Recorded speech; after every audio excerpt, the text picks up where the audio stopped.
Dr. Paul Ajamian is a graduate of the University of Vermont and the New England College of Optometry, and so am I. He completed a 2-year fellowship at the renowned Bascom Palmer Eye Institute in Miami, Florida. He was instrumental in conceptualizing and founding the nation's first true co-management practice in 1982, which became Omni Eye Services of Atlanta, where he served as center director since 1984. Since then, he has mentored many doctors that have started centers modeled after Omni. He's a founding member of the Optometric Glaucoma Society, author of 2 textbooks, and editor of popular monthly columns in Review of Optometry. He's an internationally known lecturer and serves as an adjunct faculty member for 14 schools and colleges of optometry. In 2000, he served as president of the Georgia Optometric Association after having served as legislative chairman and PAC chairman for many years. Under his leadership, Georgia expanded their scope with glaucoma and oral narcotics in 1993. He served as general chairman of the Education Committee for SECO International since 2002. He's also a founding board member and past chairman of the American Board of Optometry. Dr. Ajamian was chosen as the Optometrist of the South by his peers, and in 2000 was voted one of the 10 Optometrists of the Decade by Optometric Management magazine and its readers. In 2014, Dr. Ajamian received the Distinguished Service Award, the highest honor for lifetime achievement bestowed by the American Optometric Association, and in 2015 was inducted into the National Optometry Hall of Fame. Welcome, Dr. Ajamian. Thank you, Dr. Glazier, very, very much. Thanks so much for having me. We are fortunate to have you here, and thank you for coming to share your knowledge. And I'm glad our viewers are going to get to learn a little bit about you. And we're going to start, outside of optometry. Something that I always thought about you. I thought you were a hardcore Southerner, but then I learned maybe not. Tell everybody what a catamount is. University of Vermont, catamount, and even more importantly, how did University of Vermont get the acronym UVM? And I think it's from the Greek or the Latin. I took 2 years of Latin, don't remember much. Universitatis Viridis Montes, University of the Green Mountains. That's right. I think I've heard that. So the logo, our mascot was a catamount, had a beautiful 4 years there up on the hill overlooking Lake Champlain across to New York. It was really a special undergraduate time. We toured there with my son not too long ago, and the facilities were incredible. Just incredible. It really is an amazing campus. You know, believe it or not, Alan, I chose UVM sight unseen. Could have gone to UMass for $1,000 a year. I'm really dating myself with that tuition. But instead chose the $6,000 expensive out-of-state UVM because I heard it was beautiful and first set eyes on it my first day of orientation. So I was very fortunate to be there. Where did you grow up in the New England area? Born outside of Boston and raised there. Little suburb called Needham, and then spent 4 years after UVM at the one optometry school I applied to, our alma mater, you and I. Back then, I think my first year it was called the Mass College of Optometry. Right. When you went, it was called the Klein School of Optics, wasn't it, back in the 40s or 50s? Yeah. It was New Anco then, and now it's still evolving, right? NECO. I can't get used to it. Exactly. But some of my textbooks did say Klein School of Optics. So even back in '93 when I graduated, I was still learning stuff from the 40s. Exactly. Borsch. But remember that I applied to that one school because I was going to live at home, and I commuted in and out from Needham on our famous transit system, the T, which wasn't really reliable, but studied for boards and did a lot of studying on the T in and out when it wasn't either catching fire or breaking down.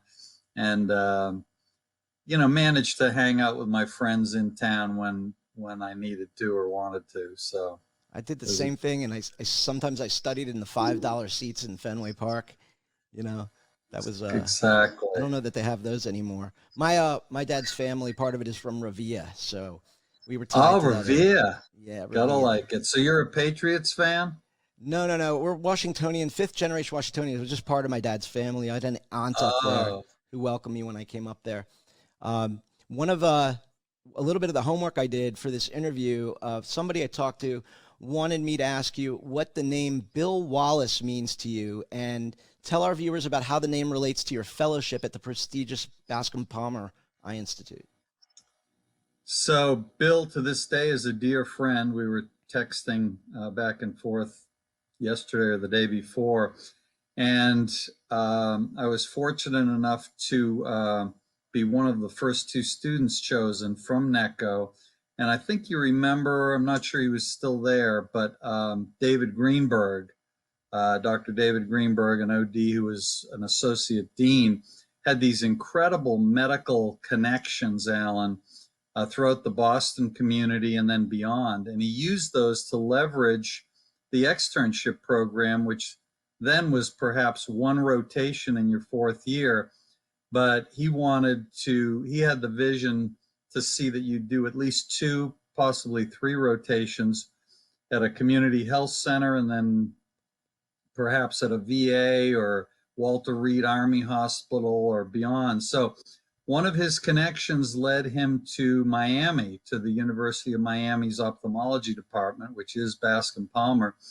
And somehow this man established a relationship, a one-year contract to send two students, 6 months apiece.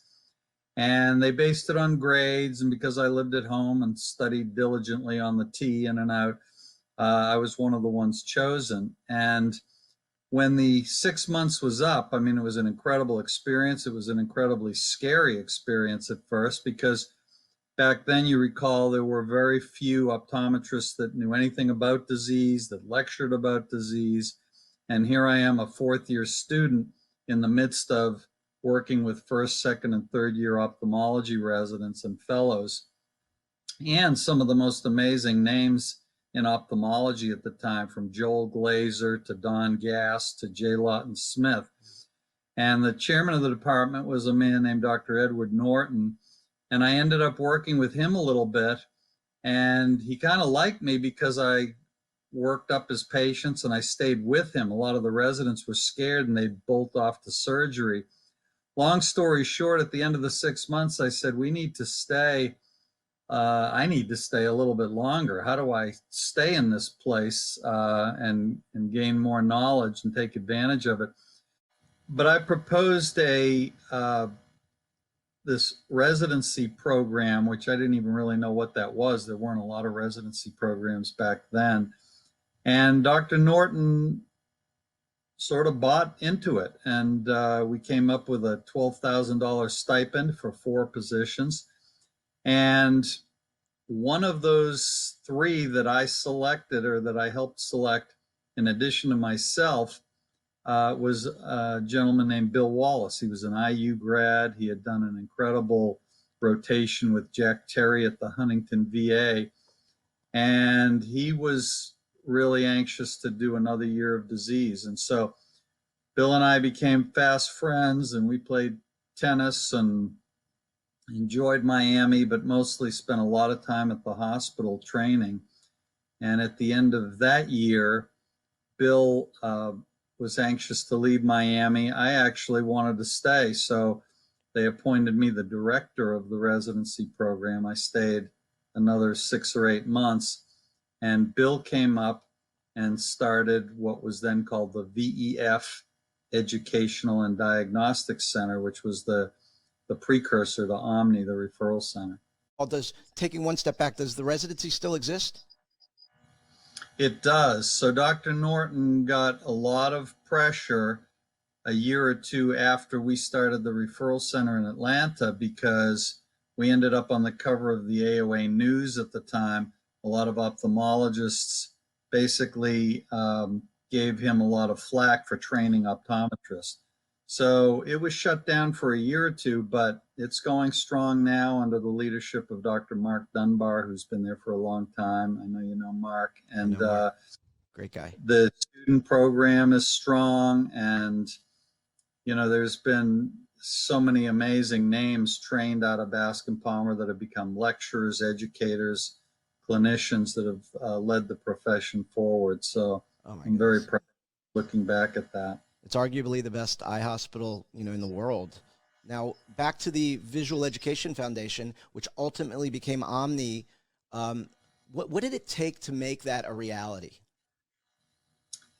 Well, it took the idea of a really amazing, persistent, and sweet man, optometrist Bill Cuthbertson, little country doctor from Cornelia, Georgia, to push the idea and say, we've had enough of sending our patient to the community ophthalmologist and getting badmouthed. And all of a sudden, our patient, their family, their friends aren't coming to us anymore. And he said, why don't we start a clinic?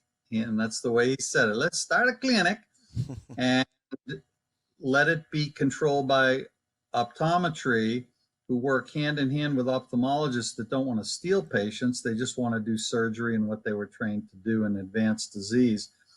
And so he's the one that kind of bridged the gap with SCO because he was on the board. And he garnered some of that foundation money that would have been lost if they merged with the UT system, to buying a piece of land and what really Willer Allen on this bay. And VEF was born. They brought down a few interim clinic directors who unfortunately didn't have the training that we did, and it almost failed before it really started. And that's where Bill's business savvy and his clinical acumen really came to play. He was the perfect person at the perfect time to come up and put it back on track. And then we agreed, if it was successful, or at least looked like it was going to be successful, that I'd come up and work with him. And that's what happened. About that time, so my father was an OD in Maryland, and he was very active in the Maryland Optometric Association, driving the effort to use diagnostics, which we didn't have. They couldn't dilate a patient, couldn't put a drop of fluorescene in their eye. He led that effort. He said it turned his hair gray, and he always talked about how difficult that was. I can't even imagine taking optometry to that co-management level, the challenges involved, breaking through to those ophthalmologists, and that must have been the biggest challenge of all. The toughest thing, Alan, you're absolutely right, related to just finding a surgeon.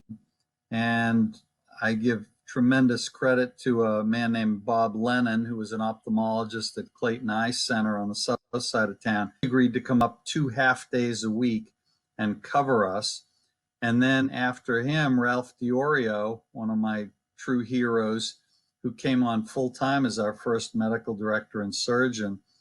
And I mean, Ralph was threatened. He got hang-up calls in the middle of the night. He was blocked from just about every hospital when we went to get privileges to do cataract surgery. But he truly believed in his heart that we should be able to do whatever we're trained to do. And he stuck with it. And it was a rough few years. It really was. Emory University was one of our adversaries, along with most ophthalmologists. They just didn't want us in town. And the fact that we worked with optometry was kind of like a scarlet letter.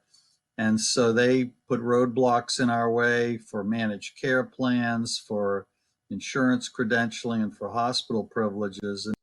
And it was tough. Yeah, but we personally won the day.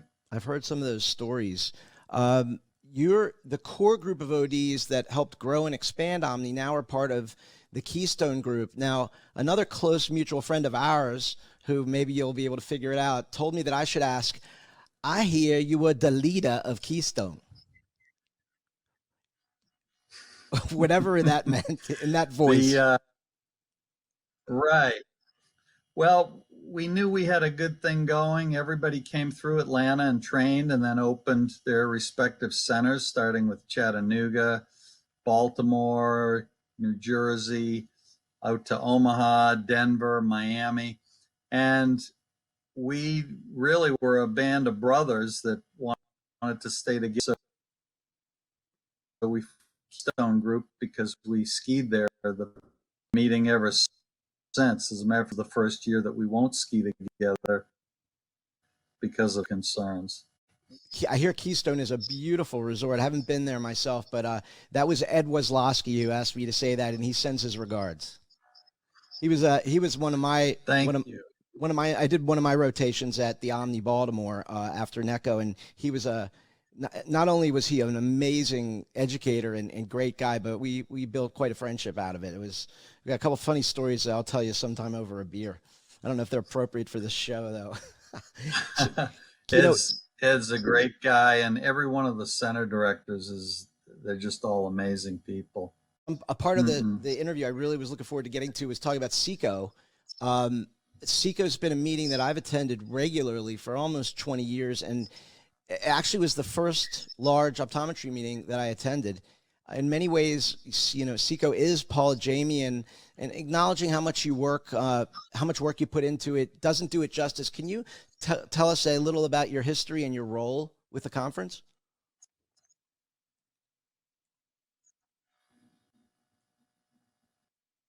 Hmm. Absolutely. We're thrilled that you've been part of such an important part of SECO over the last 10 years with ODs on Facebook, and the party that everybody looks forward to is the big OD on Facebook gather.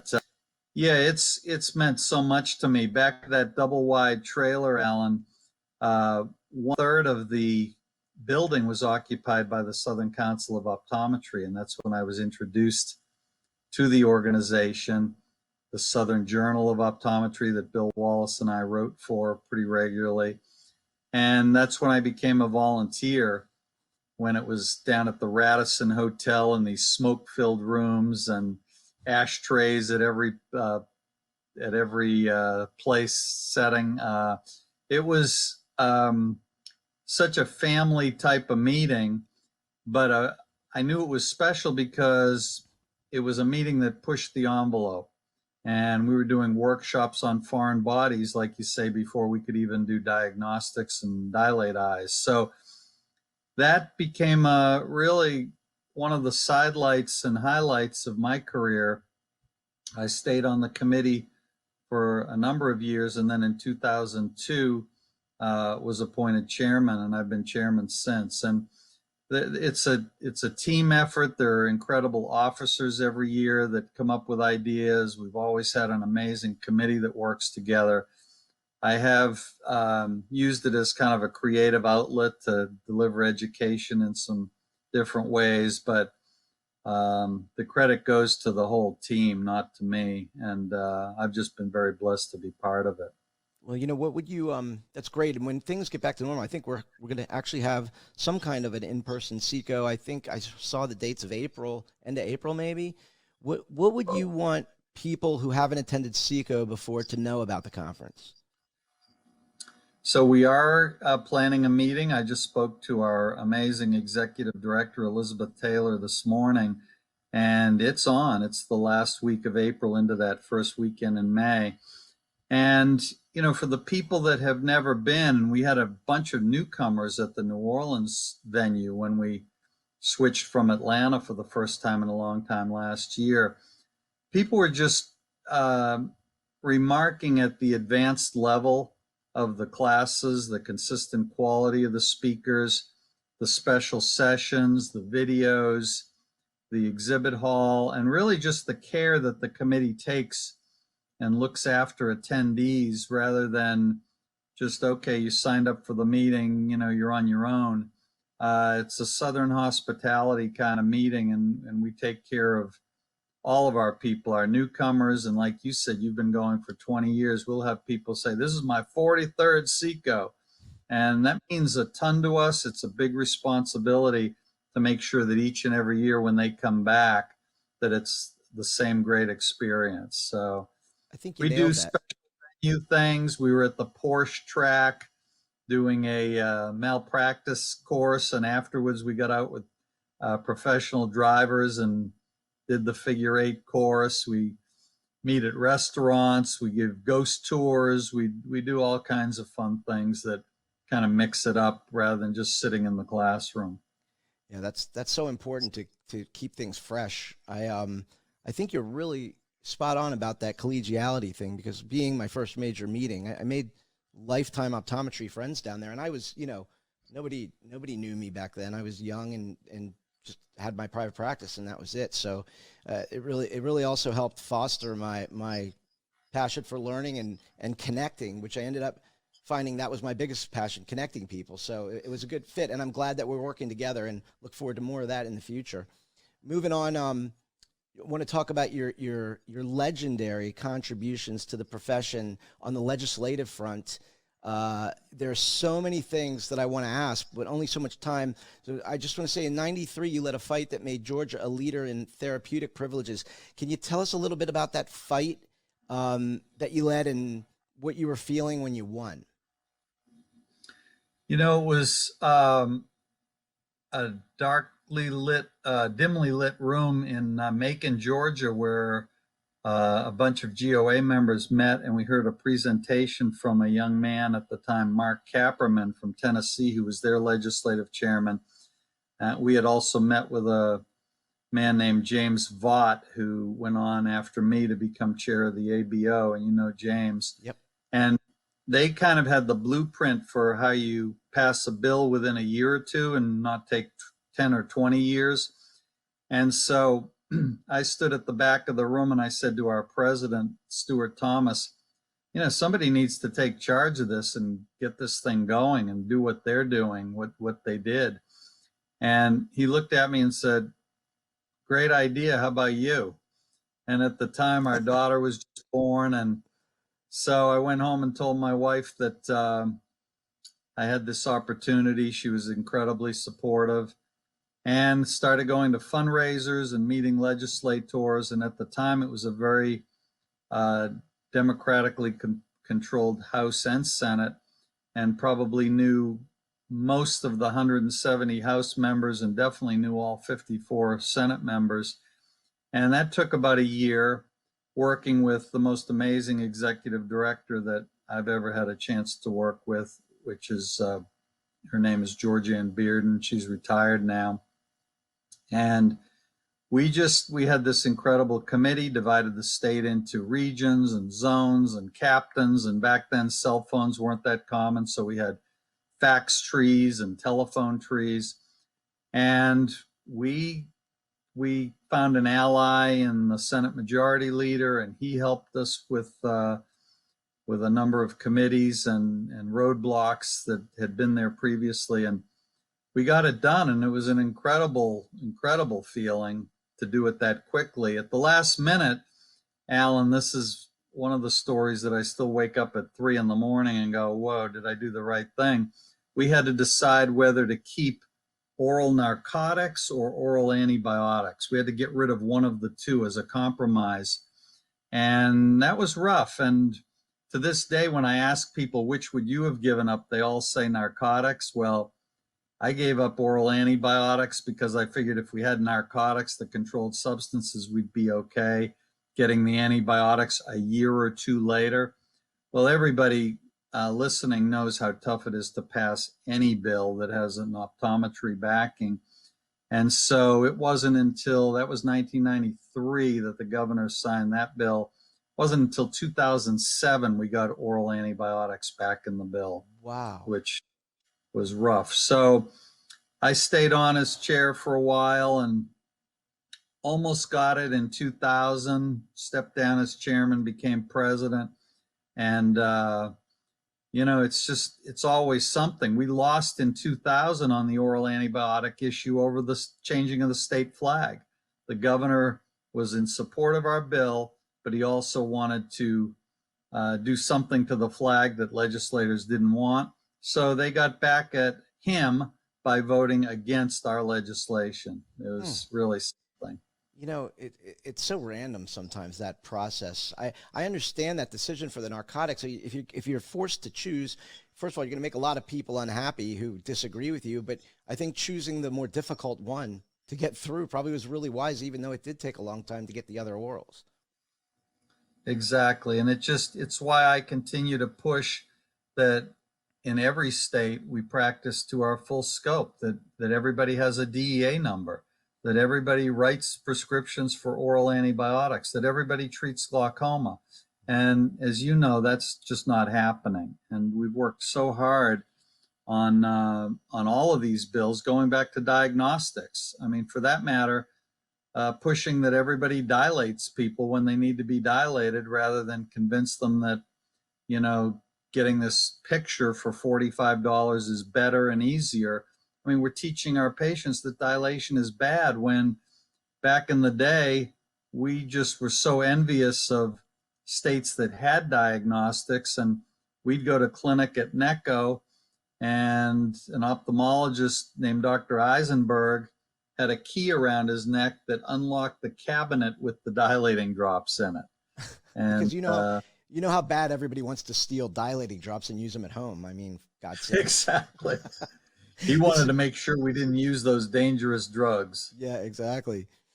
That's a great segue into the last professional question I had, and that is, it's not even a question. I just want you and me to get on our soapbox for a minute and remind viewers why working to continue to advance the profession is critical, and the critical role that your states and national association plays in this, and how important it is for everyone to be involved. Well, and that all starts, such a great point, Alan, with membership in your state and national association. The only groups that will advocate for you as an optometrist and make sure you have a place to go to work, a profession to work at. The number of young grads that are getting out and kind of transient, well, I'll practice in Atlanta for a couple of years and I won't join the GOA or the AOA because, you know, that's $60 a year or $30 a month or whatever it is. I'll just fly under the radar and maybe I'll join someday. I mean, that's where it starts. That's all people are asking of new grads initially. And then to get involved and even give, you know, $10 or $20 a month to the political action committee that we all, you know, spend on Starbucks and satellite TV and pay-per-view. And I mean, just put a little bit away for your profession. It's practice insurance. I've always called it that. It's still that. And so that involvement starts small, just by writing a check. And then you can graduate up to being involved in your local society and getting on the state, the association board, being a trustee, and being a leader. You know, it's as a leader, it's been so much more interesting to see things when you're on the inside. And then to continue to do things that demonstrate to patients that we're committed to lifelong learning. And you were one of the first to embrace and become a diplomate of the American Board of Optometry. I mean, board certification is a very recognized term. You see it, I saw it on 3 billboards coming home this morning.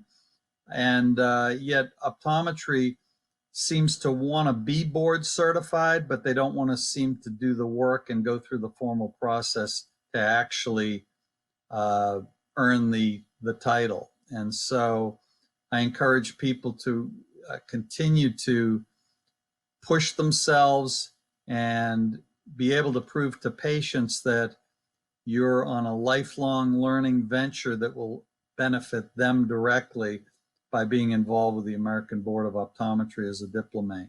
Excellent. And a great way to start getting involved is on the most basic level. When there's an effort, write letters to your legislatures. If you have a patient who is involved in state or even local government, educate them during the exam on what your capabilities in your education and the scope of your education is. It's the people who fight against us are telling them different things. They're telling legislators. I just saw an article in about Florida, how they're telling legislators that optometrists aren't even medical professionals. So that's what we're up against, and it doesn't always involve giving money, but giving time and making an effort. You know, being cognizant of who's around you, who you're talking to, and how you speak about the profession is also a tremendous help.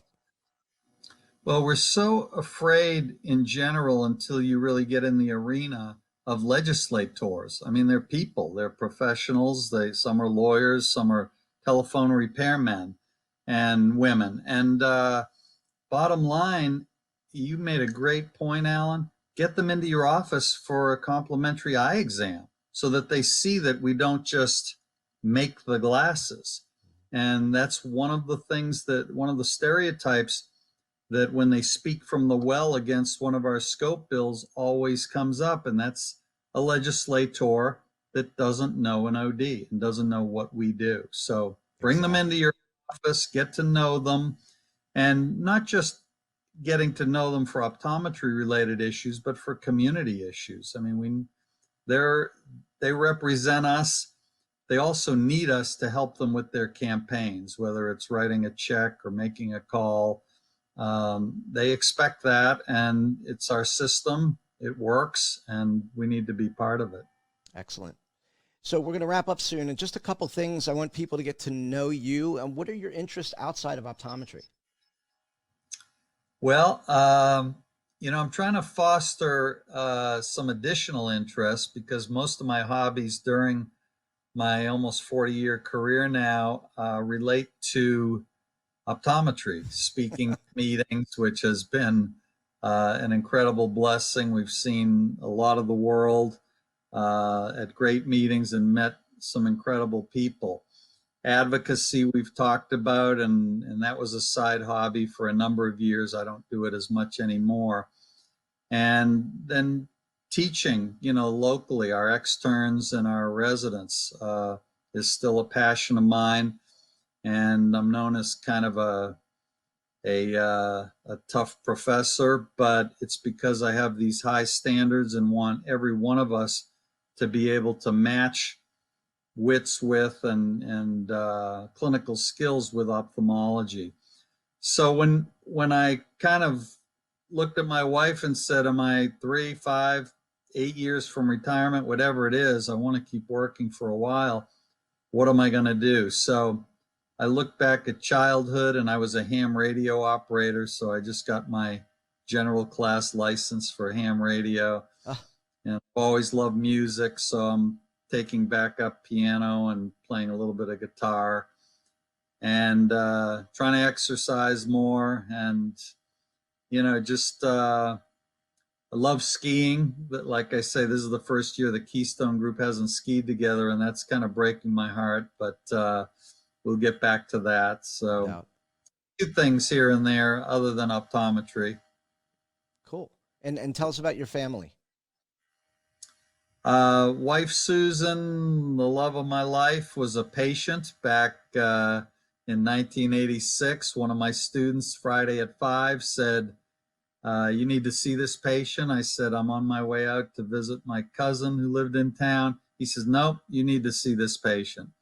And so I went in and fell instantly in love, but of course couldn't ask her out. So 6 months later, she came back into town and asked me out. And we were married 6 months later, and it's been 33 years. And we have one daughter, and her name is Natalie. She's an occupational therapist in Charleston, which is a beautiful town that we love visiting. So someday we may end up there. I'm not sure, but thank you so much for asking. That's a great love story. I love that. And was it totally random that she came back, or had you kept in touch? We wrote each other a letter, almost like Romeo and Juliet, and she went out of the country. She didn't get my letter. She wrote me a letter that I didn't get for a while. When we finally got the letters, we said, okay, now I've got a letter, but I still can't ask her out because she's a patient. And so that one Christmas, she was back in town working her nursing job. She's an RN. And she asked an elderly cousin of hers, should I call and ask this guy out? And Mom Libby said, what have you got to lose? So she asked me out. I was a chicken when it came to asking girls out. So thank goodness she did, or I'd probably still be single.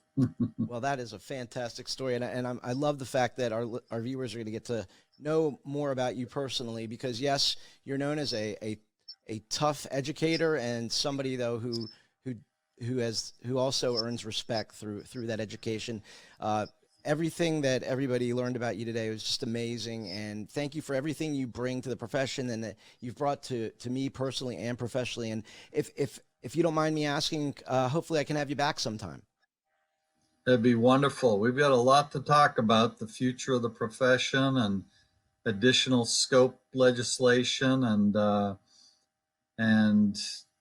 state of the schools and expansion schools, and there's just all kinds of hot topics going. So I'd love to come back, but very honored that you're having me on, and thank you to the listeners who are and viewers who are watching. But it's a great idea. You've been an innovator and a high-tech creator in optometry, and we're very grateful to you. Well, that means a lot coming from you, Paul. Have a great weekend. Stay safe down there. In the next few months, I'm sure actually in April, I'll make sure I see you when I come down to SECO. We will see you soon. Thank you, Alan.